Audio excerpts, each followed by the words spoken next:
Assalamualaikum warahmatullahi wabarakatuh. Halo semua, perkenalkan kami dari kelas F dari kelompok 4 mata kuliah Kesehatan Mental Fakultas Psikologi Universitas Muhammadiyah Purwokerto. Kelompok kami terdiri dari 6 anggota, yaitu yang pertama Natasha Aulia Putri dengan NIM 239, Fania Syifa Kamisa dengan NIM 248, Farhan Ainur Rizal dengan NIM 249, Natania Evante Zain dengan NIM 253, Listia Nuranini dengan NIM 259, Mahfiratun Nida Aninja dengan NIM 263. Di sini kami akan membahas mengenai kesehatan mental menurut filsafat muslim yaitu Ar-Razi. Dimulai dari biografinya, yaitu nama lengkap Fakhruddin adalah Abdullah Muhammad bin Umar bin Husain bin Hasan bin Ali At-Taimi Al-Bahri. Ia lahir setelah Imam Al-Ghazali.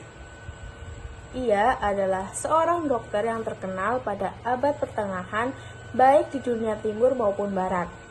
Beliau juga merupakan dokter yang pertama kali menggunakan bahan kimia dalam pengobatan. Ia dikenal dengan sebutan Ibnu Khatib Ar-Rai yang seorang pembaharu di abad 16 Hijriah. Ia juga dikenal sebagai Razes di dunia barat yang merupakan salah seorang pakar sains Iran yang hidup antara tahun 864 sampai 930. Ar-Razi lahir di Rai, yaitu kota bagian timur Tahran atau Iran, pada tahun 251 Hijriah atau tahun 865. Dan ia wafat pada tahun 313 Hijriah atau tahun 925. Ar-Razi sejak muda telah belajar filsafat, kimia, matematika, dan kesastraan. Baik, selanjutnya menurut Ar-Razi.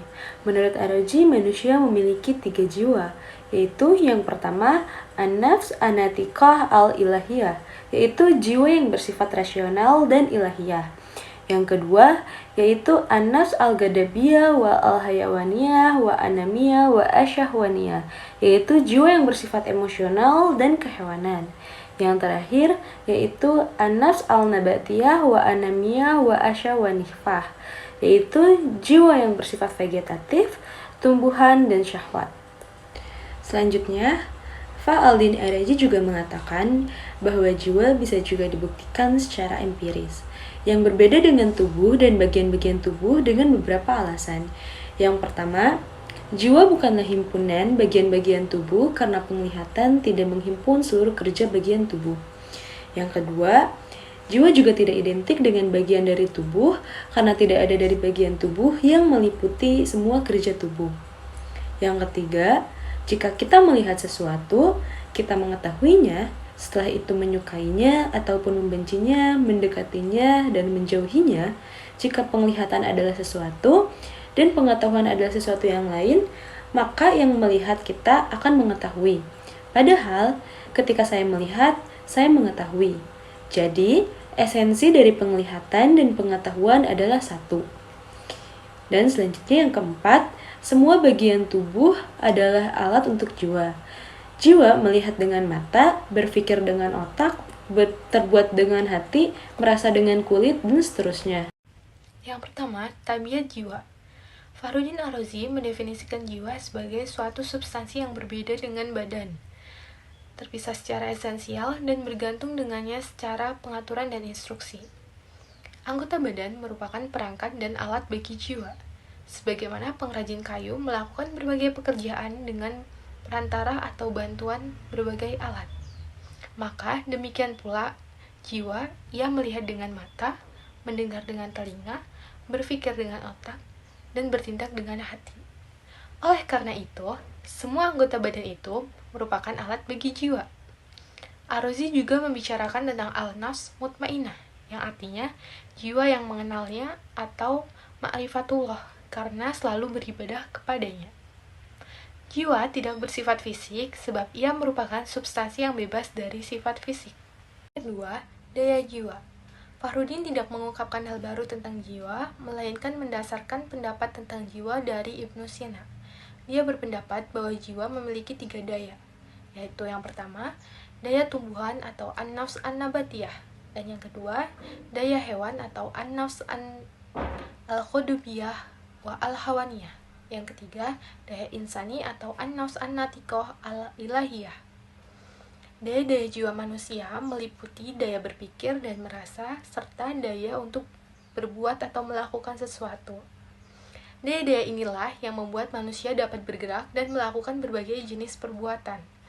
Unsur ini pula yang menjadikan unsur penentu atau decision maker dari perbuatan dan tindakan manusia, yang pada akhirnya menentukan nilai kemanusiaan pada individu yang bersangkutan. Dua prinsip penting yang dikemukakan oleh Ar-Razi dalam membahas topik perbaikan jiwa. Yang pertama adalah darullah tahakum al-aqli fi al-hawa, yang berarti urgensi pengendalian akal atas hawa nafsu. Lalu yang kedua adalah qamu al-hawa wa asyahwat, yang berarti pencegahan hawa nafsu dan syahwat. Pemikiran Ar-Razi. Yang pertama ada cinta dan asmara. Menurut Ar-Razi, orang yang kasmaran menurutnya adalah orang yang umumnya hanya membayangkan kenikmatan yang akan diperoleh tanpa akan terpetik di hatinya penderitaan dan sakit yang akan dialami dalam waktu yang panjang. Lalu yang kedua ada ujub. Ujub muncul ketika seseorang memandang lebih dan lebih terhadap dirinya, sehingga dia menginginkan pujian yang melebihi seharusnya. Sifat ujub ini membuat seseorang memandang orang lain tidak lebih cuma daripada dirinya. Sifat ini dapat diatasi dengan cara mengenal aib sendiri melalui orang lain yang dekat dengannya. Yang C. Iri. Keirihatian merupakan perpaduan kegigiran dan ketamakan. Orang yang iri hati adalah orang yang merasa sedih bila orang lain memperoleh suatu kebaikan, meski tak keburukan pun menimpa dirinya. Bila keburukan yang menimpa dirinya, maka yang muncul bukan hanya keirihatian, tetapi juga permusuhan. Bagi yang menyenangkan dirinya dengan yang dibutuhkannya, maka di dalam jiwanya itu tidak ada tempat bagi keirihatiannya. Lalu yang D. Kemarahan dan dusta. Kemarahan muncul dari binatang agar mereka dapat melakukan pembelaan terhadap bahaya yang mengancam. Bila berlebihan, hal ini akan sangat berbahaya bagi mereka, karena dusta adalah suatu kebiasaan yang buruk. Lalu yang E. Kikir dan tamak. Sifat bermegah-megahan ini menjadi sebuah problem jiwa ketika kemegahan tersebut mengarah pada keinginan nafsu, karena mengikuti hawa nafsu semata akan menjauhkan kita dari rasa bersyukur.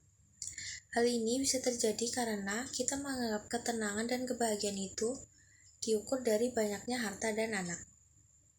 Lalu yang F. Kekhawatiran dan persetubuhan.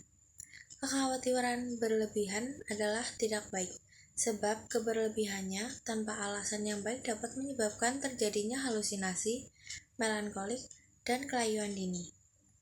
Persetubuhan yang berlebihan tidak baik juga bagi tubuh. Ia mempercepat proses penuaan, menjadikan lemah, dan menimbulkan banyak macam penyakit lainnya.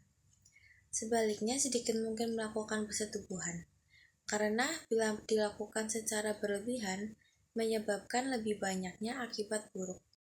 G. Sifat sembrono dan ambisi. Sifat sembrono dalam banyak hal juga mencelakakan. Tak perlu memburu-buru kekayaan yang berlebihan, kecuali sedikit simpanan untuk keperluan mendadak dan untuk keadaan buruk yang akan datang.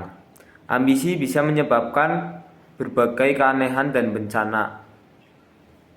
Adalah sangat baik jika dapat memperoleh kedudukan lebih tinggi tanpa melalui berbagai keanehan dan hal-hal yang membahayakan. Lebih baik meninggalkan atau menghindari. Hasud. Hasud adalah kebencian seseorang terhadap orang lain yang mendapatkan kebaikan. Sifat ini sangat berbahaya dan menyakiti jiwa sekaligus badan.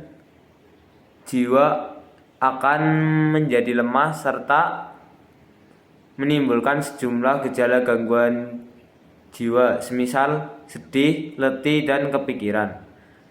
27 paparan di atas tadi, Ar-Razi mengemukakan bahwa jika ingin terhindar dari gangguan jiwa atau gangguan penyakit mental, hendaknya ia menggunakan akal rasional. Ar-Razi juga menegaskan bahwa yang sering menggunakan hawa nafsu ketimbang akal akan menghadapi oleh penyakit mental. Berdasarkan tafsir Mafatih Al-Ghaib, ada beberapa elemen yang dapat menjadi solusi dalam menciptakan jiwa yang tenang, yaitu iman, zikir, taubat, Al-Quran, doa, ikhlas, dan tawakal. Sekian presentasi dari kelompok kami. Wassalamualaikum warahmatullahi wabarakatuh.